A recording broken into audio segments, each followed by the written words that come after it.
Good morning all. Welcome to our round 9 review and round 10 preview for the Neville Richards Golf Premier League. I'm here with a very special co-host, Jen Edmondson. Welcome, Jen, today. Thanks, Matt. Thanks for having me. Yeah, we were supposed to have Mr. Hayes back this week, but he's currently sunning himself in Fiji. I did see that on the Facebook post. He looks like he's enjoying life up there or over there in Fiji. Very nice. It's gone from Canada to Fiji. Mr. Reynolds, the Sheik, he was unavailable this week, so we've had the call-in of Jen. Flanders and Heaton have been banned due to viewers' reviews of their performance. So we've got a new host, and it's a star bully player, Jen. Well, I can understand why Ryan hasn't turned up, because he's been struggling with his form, and I don't think he wants to show his face again. Yeah, so I think he's a bit embarrassed. He was at the races yesterday watching a couple of horses run round, but yes, it was a low-scoring round this week with only 2 teams scoring over the 200 points in what you could probably say was pretty good weather conditions. That was great compared to last week, where we had rain and sleet and hail and wind. There was sort of no excuses this week, and we'll get straight into it. We had the Madonna's Peakers. They continue on their merry way. They had a 3-point victory over the 20-acre Warriors. The Peakers had 11 players. The Warriors had 9. For the Peakers, Murray Wiley on 37, Digger James 31, David Milne 30. The Flange had 29, Brian Bell 29, and Yvonne Casey and Chris Dodds on 27.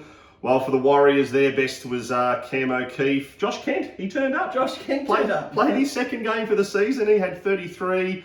The ageless Warrior, DeFazio, had 30. Pants Peacock 30. Jacob Blennerhassett 28. And Julie Milne was a counted score on 26. It was the closest game of the round. Peakers are moving ominously towards the top 2. It was a match that was evenly poised in the morning scores, and pretty much the PM players for both teams failed to flatter, except for one, and he was probably the difference, and that was Murray Wiley with his 37. The Warriors were hoping their A-grade players of Grant Peacock and Josh Kent might lift them over the line, but they could only manage 30 and 33 respectively. Josh Kent needs to work at the triangle with 1-1 wipe. Pants Peacock, he wiped the first, the second, 17th. Could have cost him victory. Julie Milne, she actually won the Battle of the Families. Did she? So yeah, so she beat, obviously she lost the battle. She's up for dinner. So they normally have a meal on the person who wins, and plus the team, but that was a couples bet for them. Our under 25s, and I'm only going to go under 25s now, Jen. I'm not going to include any 25s. Yeah, there's been a few. Because there's too many of them. So this week for the Peakers, Marion Keskinen, 23. I don't think I need to say anything else, Marion. For the Warriors, Steve Bond on 23, Marg Maskell 22. So, Jen, are you worried about the Peakers and what they're bringing to the table now? Well, they're a bit up and down, so to speak, Matt, the Peakers. So it's a bit hard to judge the form. Their last 4 games, they've had 3 wins and a draw. So you could argue that they, outside of the Pirates, are probably the informed team, but they've just moved up into 3rd place now. Well, they might be like some of the AFL sides, like, Carlton. They just go up there and then drop back. And I mean, you can't. The ladder speaks for itself. However, there's still a lot of teams, well, 2 more outside, that could sneak in there and they could drop out. So they're going to have to keep the form going if they want to, be part of the feature in the finals. Yeah, well, we do have one person who is all over the Peakers, and that's our 2022 Drayton medalist, Yanni Lathouris, and he's been a Peaker through his career. And he sends us a little video from Bologna there. He's over in that area. So we'll just go to that video now, and he's sending his support to the Peakers.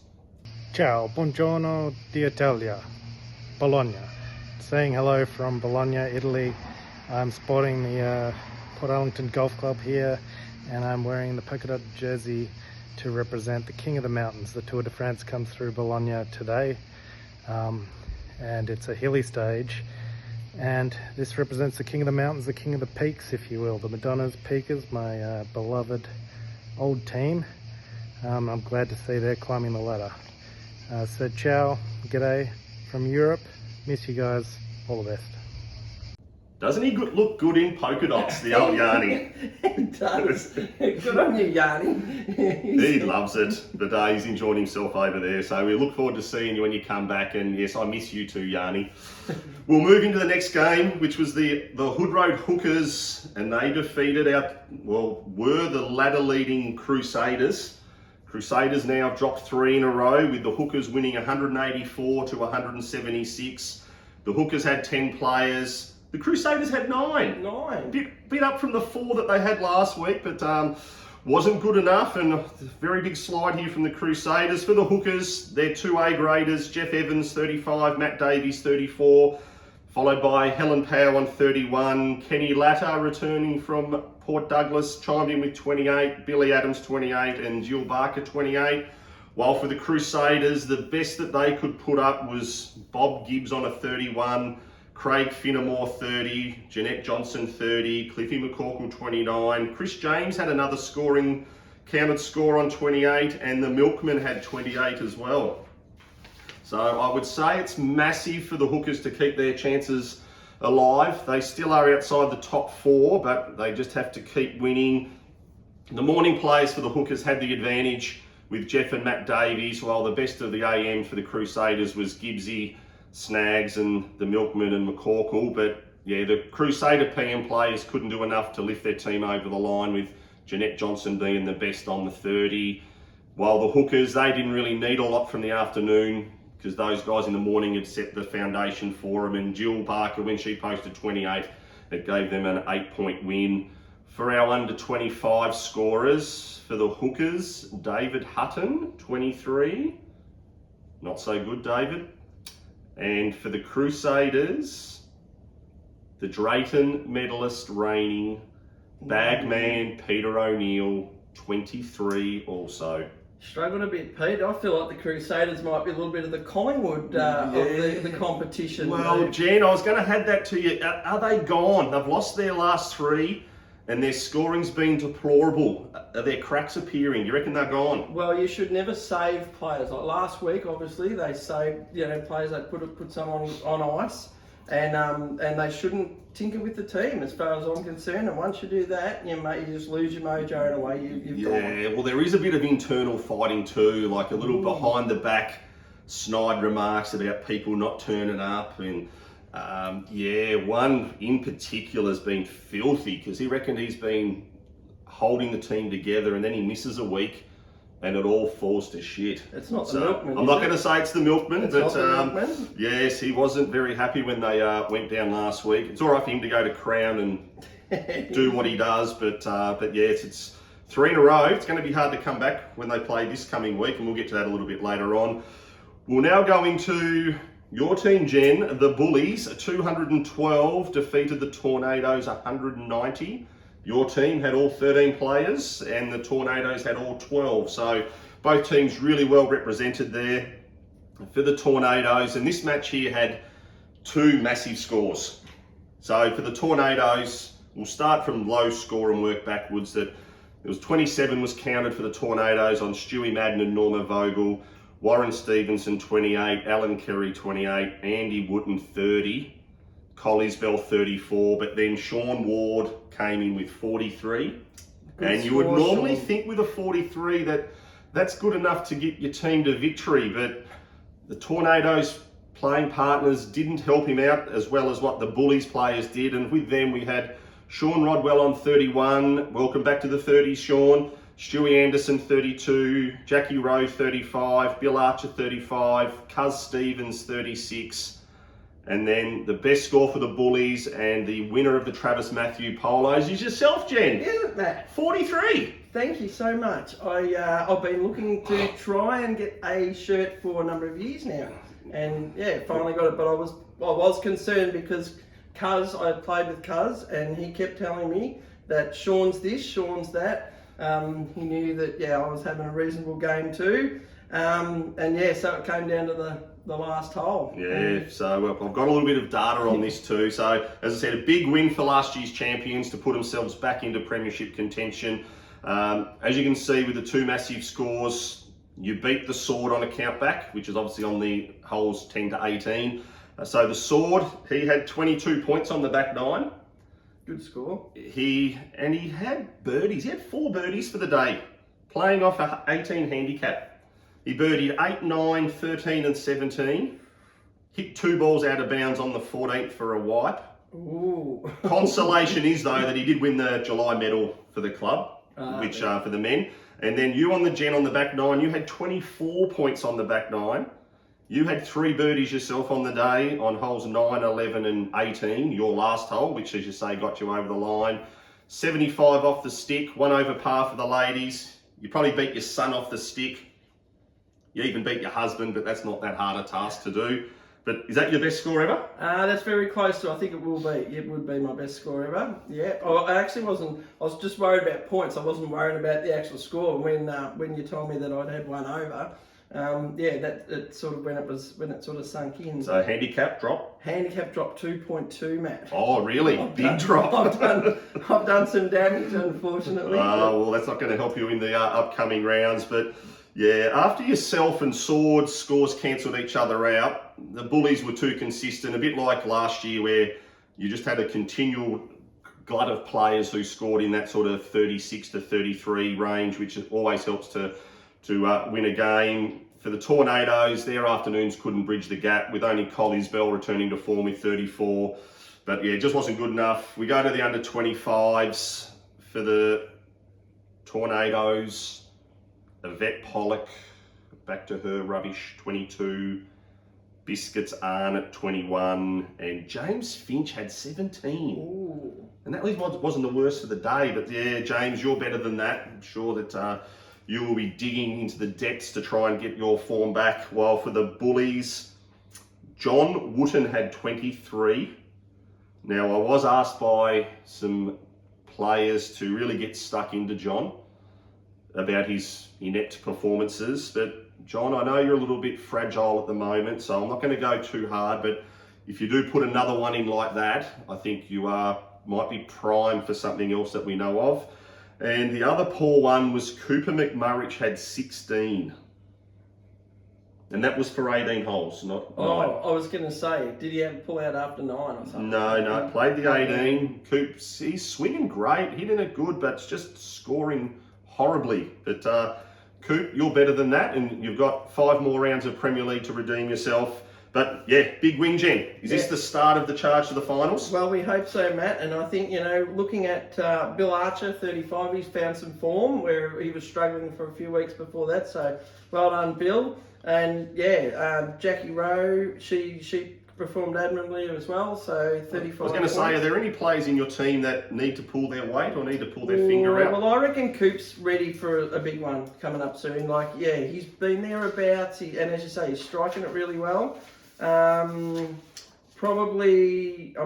Moreland, he 28, that's just below his best. So I think Ross he was striking the ball pretty well yesterday as well. So I think probably we've got a few people that will improve over the next few weeks, and we'll be right there hopefully. Yeah, I think one for your team in particular that needs to lift Judy Said. She's former All-Port player. She was really consistent last year, and she's just dropped a little bit there in the team. So if she could find something, I reckon she'd really add some grunt to your team. But yeah, Judy's, she just needs to probably find a little bit. She's sort of been just underneath the levels. You can do it. So now we'll go into our last game, and this was a big game. It was Pigden Street Pirates, 213. Defeated the Goblins, 189. Both teams had 11 players. The Pirates win our Callaway golf balls again, Jen. 4th time this season. Not happy, Matt. They beat you guys by a point. I don't know how this keeps happening. It's we might have to start taking some tests at some stage. Well, we'll start with the Goblins. They had Tyrrell Edmondson, your son, 35. Ian Burrell, 33. Dave Byrne, 31. The Sheik, he had 30. Well done, Sheik. Another counted score. Sean Boland, 30, and Justin McGrath, 30. While for the Pirates, Dale Pollock, 29. Dennis Strady, 180. Wood had 33. Mirrors Heaton, 35. The Chairman, Scuba Hub, 37. Jerry Ravman had 37, and Gary Brooks had 42. Brooksy, I heard a bit of a story about Brooksy. He was going pretty well, apparently. He was. All reports might have it that Tyrrell Edmondson might have said to him around the 15th hole, geez, Gary, you're going to look great in that Travis Matthews shirt.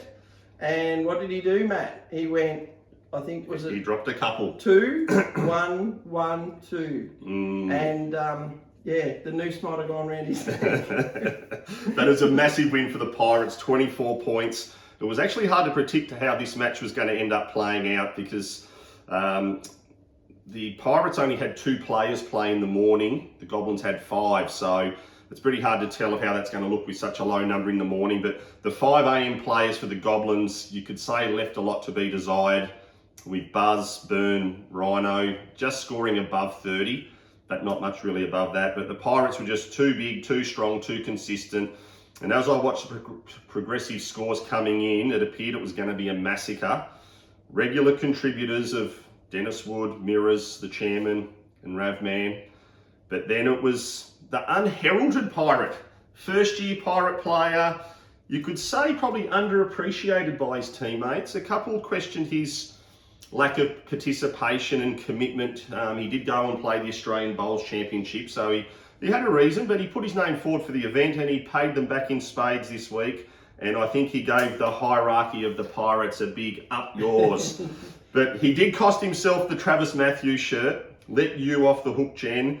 Now, playing off a 23 handicap, he parred the first 5 holes and had 39 off the stick for the first 9.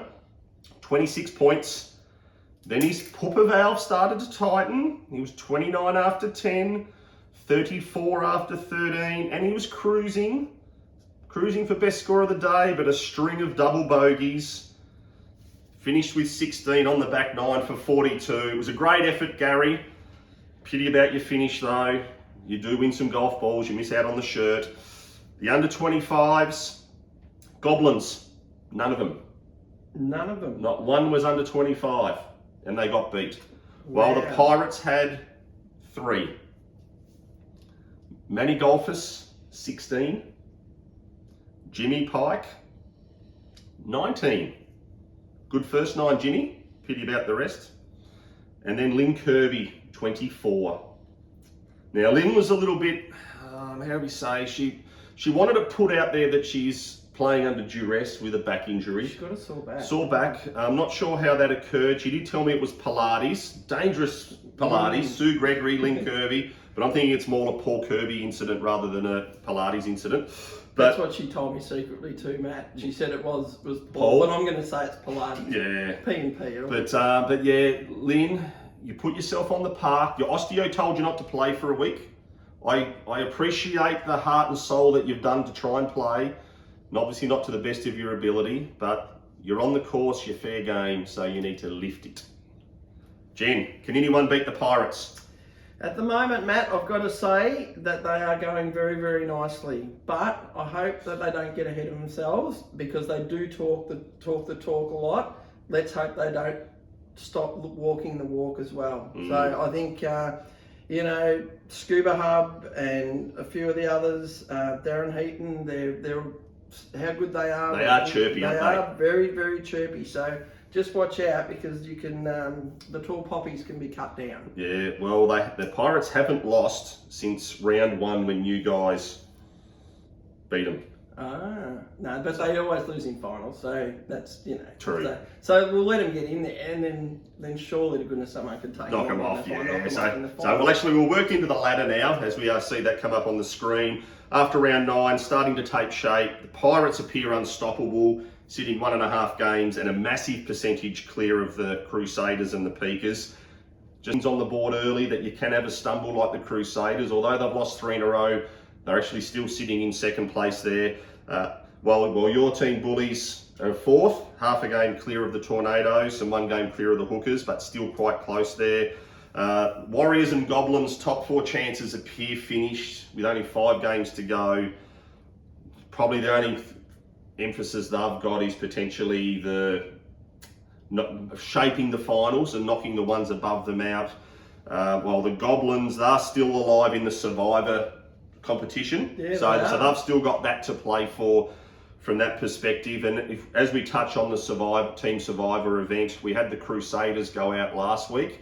And this week it was the 20 Acre Warriors. They got eliminated this week when they only scored 180. So, Warriors are out of that, but they can probably just shape the finals. When we look at historically over the last 2 years, in 2022, to make the top 4, you needed 26 points. And as we can see there, the Bullies are on 20, but last year you actually needed 32 points to make the top 4. Really? So, you could say that Pirates are probably guaranteed, but all of those other spots are up for grabs based on our previous history of wins and losses. Just shows a bit how close the contest is this year with, anyone can beat anyone on any day. It is, yeah. So if we go into round 10 and we look at this preview with 5 to go, it's an interesting round this week, is that the top 4 teams actually play teams in the bottom 4. Right. So there's no top 4 playing each other. So, it's going to be interesting. And if the results go the way of the top 4, that could nearly spell the end of the season for the bottom 4. So it's going to be a really tight tussle this week. And we'll start off with our 20 Acre Warriors, who are currently in 7th position up against the Crusaders in 2nd. You could probably say the 2 worst form teams in the comp. The Crusaders appeared unstoppable 4 or 5 weeks ago, and the Warriors were a high scoring team as well, but the last 3 to 4 weeks has been atrocious from both. Last time they met, the Crusaders won 199 to 196. Xavier Boland and Bagman Drayton and Jeanette Johnson top scored, while Moorcroft, Cam O'Keefe top scored for the Warriors.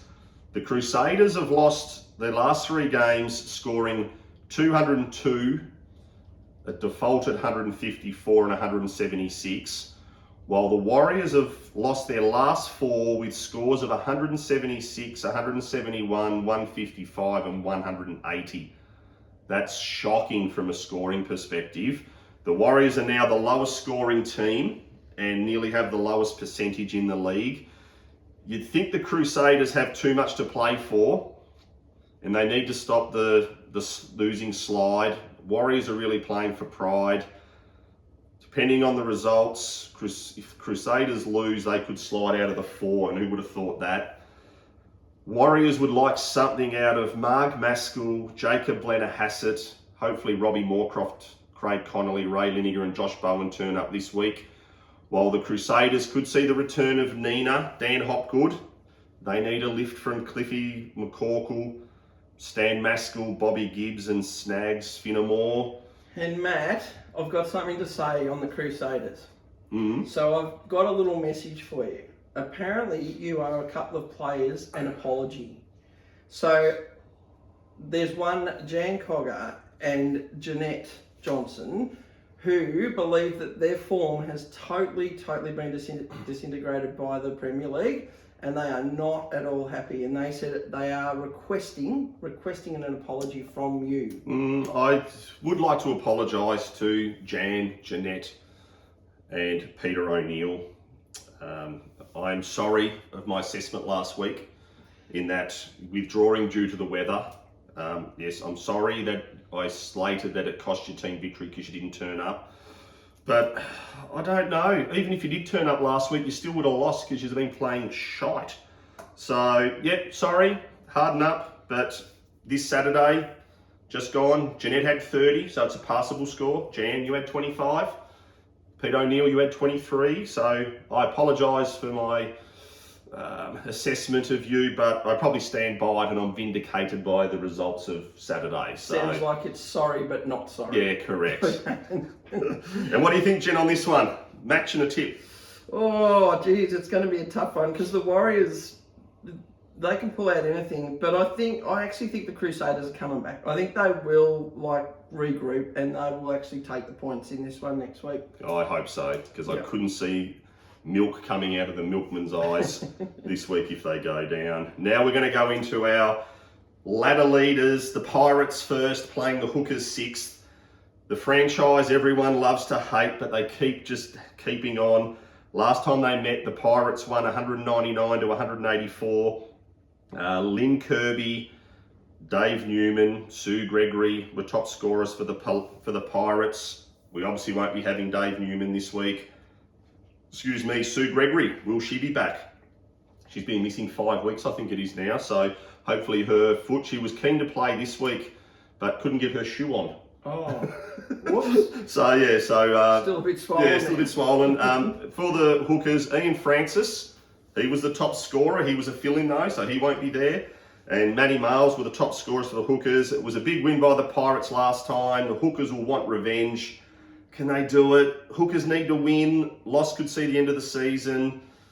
They have a strong team, and with Jeff Evans and Matt Davies starting to find some form, Mickey McNeil, Matt Miles and Jill Barker being consistent. Neil Ryan's been the rock until last week.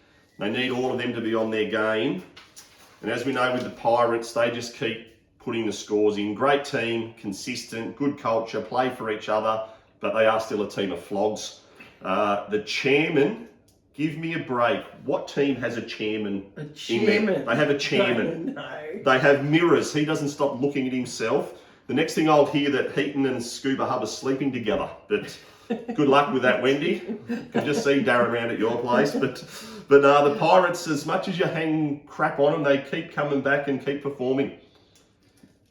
Hard to see the hookers winning. It is hard to see the hookers winning, but I actually think I might tip an upset here because I just don't think that the hookers can continue to have those 20 scores like they did this week. Like 184, they only had a couple in the 30s, 3 in the 30s. So I'm going to give the hookers a red hot chance. It's their last chance to hang on to the finals. If they lose, they're pretty well done. So I'm picking the hookers over the Pirates this week. I would like to see it. Now, this one's a good one. The Peakers sitting currently in 3rd and the Tornadoes in 5th. 6 points separate them on the ladder. Last time they met, it was a draw. A draw. 200 to 200. For the Tornadoes, the star was Fiona Newman with 40. She won't be there this week. And Warren Stevenson had 34, while Barry Doyle's top scored for the Peakers. He won't be there either. He's over in Europe. Then they also had Flanders was the next best. Recent form, the Peakers, 3 wins and a draw. Slightly ahead of the Tornadoes. Both teams have had some passengers in recent weeks. And Jen, we've got our first Recometer recipient in this match. Who would that be? So the Peakers, we've got Marion Keskinen, Ken Latta, Chris Dodds, Johnny Leading. They need to provide some substance for their team. The Tornadoes need something from Bernie Reed, James Finch, Alan Kerry, and Yvette Pollock. Yvette, you've missed the Recometer this week. I know how much you are looking forward to receiving it, but the Recometer this week is going to a first-year player. I promised this last week when Hazy was going to be here, but I'm going early before he comes. First-year player, came in with all the fanfare, massive reputation, talked a big game, and he has produced donuts. In the 9 rounds we've had, you've played 7 of them. Your best score's been 33 with your worst 21 twice. You've only scored over 30 once. You wanted me to give you a response on this, and I am. You've scored 21, 27, 33, 26, 26, 29, 21. Disgraceful for a man of your ability. You dared me to put you onto the Recometer, and I'm doing it. You're averaging 26.1. Although Rick Edmondson's average is 25.1, he's actually scored over 33 times and has had his score contribute more than what you have. You're a total embarrassment to yourself. You've embarrassed me as well because I talked you up as a potential Drayton medalist, superstar of the league. You've got a stupid nickname in Biscuits. You look more like a professional wrestler and a fighter than a golfer, and you play golf like you're Jane. Brett Arnott, you should hang your head in shame.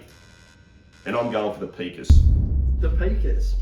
Well, I don't think Yvette Pollock can play any worse, so I think she's going to improve. And the Tornadoes have to win to stay in the hunt as well. And they will almost take, not quite take, but they'll almost take the Peakers spot if they win. And like you say, Biscuits, he's got to show up. Surely he's got to show up. I bet after this rant I've given, he will not play.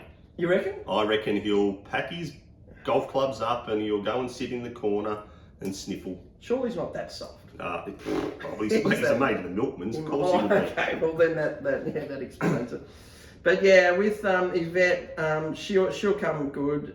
James Finch, that's just one bad round there. I think he'll come back on that too. And Bernie Reid, 26. Yeah, he normally is in the 30s too. So I'm going Tornadoes to beat the Ports. Yeah. Oh, you're going for the upsets. I think that the Tornadoes will win. I thought you'd go the other way because you want the teams above you to win, so those ones from behind don't catch up. I really do. But I think the Tornadoes might get that one. Yeah, okay. All right, now we're going to our last game. It's going to be your team, Jen. The Back Paddock Bullies currently sitting in 4th, up against the Goblins in 8th.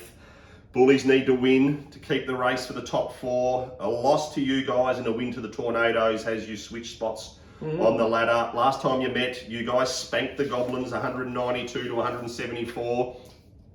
You top scored last time you met with 34. Sean Rodwell 33, while Barry Benson and Tyrrell top scored with 32 for the Goblins. You guys have only won 2 of your last 6. And struggling. The Goblins had their first victory obviously the week before, and it was a Clayton's victory because it was a forfeit really, but all form looks to you guys. You're higher on the ladder, you've scored more points, you've got a high percentage, stranger things have occurred. The Bullies need something from serial offenders Johnny Wooten and Cooper that we talked about previously.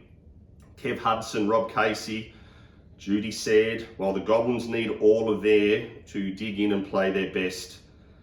It's a match-up, the Edmondsons. Yes. Yourself up against Rick and Tyrrell. How are you feeling about the match-up? I've got a bit of a secret, Matt. Secret? Yeah. I wasn't going to tell anyone, but we won't be matching up because Rick and I are off on a Whitsunday cruise. So we're away the next 2 weeks. What? So Wow. I've had to disclose the secret, but as much as it will be a match up, we'll be there in spirit and not. So Rick's going with you on the cruise. Yeah. Okay, so 1 out of each team, so that sort of evens out. But your form is a lot better than I was Rick's. going to say, so yeah, I'm more worried about my form than his form. But Right. Okay. So while your Bullies teammates are slogging it out, you'll be doing the 5 ins on the cruise. Yeah. Eating, drinking, dancing, gambling, and fornicating. Well, Wow. We've got the drinks package, but Rick's got a sore back, so it'll just be a bit R&R really. So just yeah. So maybe Rick's the reason Lynn's got a sore back. No, we won't go there. But anyway, no. So you're going to be missing. Oh, that's going to put a new complexion on it, and the Goblins might be a chance to win then if you're not going to be. The team might. No. The Bullies, we've got plenty of depth there. So Cuz is in form. Rossi Morland's coming back, and Coop can't do another 16. He'll be back next week. So well and truly covered me. I'm sure the rest of the side. Yeah, So. as we commented earlier on before we started the videos, the Goblins seem to always be getting a team that is a high scoring team. So like this week they scored 189, which would have beaten 4 other teams if they'd played them. So yeah, if the Goblins can still keep that high scoring, they might give the Bullies a bit of a run and cause some impact into the finals in the top 4. Well, I'm certainly not going to be picking the Goblins because I can't go against my own side. But I think we've got them covered this week. But yeah, good luck, Tyrrell, and hope you have another good game. And don't have any parties at the house either, young fella. No, you got to work. So that's right. Yeah. I've made sure Matt's working just 7 days a week. I'm sure he'll be fine. He's a very responsible young man. But so that's the end of our preview for round 10. Just a reminder, if you are after a fill-in player, obviously Jen's potentially going to need one. If she's prepared to hand over a donation to Feed Me Ballerine, I do need to know that by Tuesday. So if you do need a fill-in, if you can organise someone and then pay the donation to myself or Mark, that would be fantastic. If you haven't paid your donation yet, can you please get that to us ASAP so we can finalise all that for Feed Me Ballerine. We'd like to thank our sponsors, Luke Campbell at Neville Richards Real Estate. If anything you need selling, just go and see the boys there. We've also got Callaway for our golf balls twin pack each week, which again goes to the Pirates. And our Travis Matthew Polo goes to the lovely lady here, Jen Edmondson, after her stellar 43. We've got Mark Hayes back next week, unless he's crook or flight doesn't turn up. Thank you, Jen, for coming along. Thank you to the Flange, Mirrors and Rhino for their help over the past 4 to 6 weeks. It's been great, and good luck, Jen. Have fun on the cruise. Thanks, Matt. Will do. Do the 5 ings. Do the 5 ings. I'll try. Not.